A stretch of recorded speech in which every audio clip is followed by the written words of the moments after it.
More than 17,000 asylum seekers, mostly from South America, have been bused to New York City from U.S. southern border states since April of this year. Residents of New York City have expressed their concerns over the migrant crisis. Some say this idea of busing people around is a political stunt and it's wrong to play games with people's lives. I feel badly about the politics that are driving this. This idea of busing people around and the political stunts that are going on. I think it is a political game, and I'm sorry that these people are caught in the middle of this. So I'm disappointed at the political gamesmanship. I feel like it's wrong to play games with people's lives. It seems unright. It doesn't seem right to me. So I'm sorry that this has happened to those people. They're coming from a very difficult place, and they came here for help, and it's wrong to be treated like a ping pong ball in a political game. I think it's totally related to the midterm elections. I think it's part of the political polarization in our country at the moment.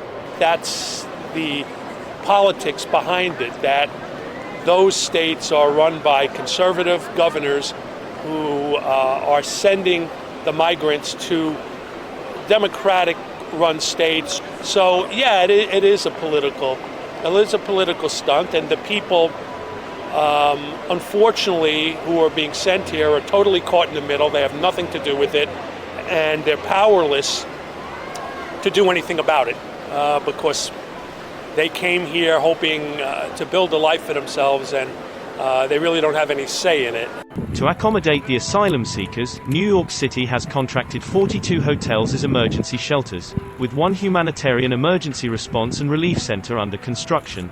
While the city searches for space and solutions, the impact of the crisis increasingly bears down. I think that the problem has to be one that's shared among all of the states.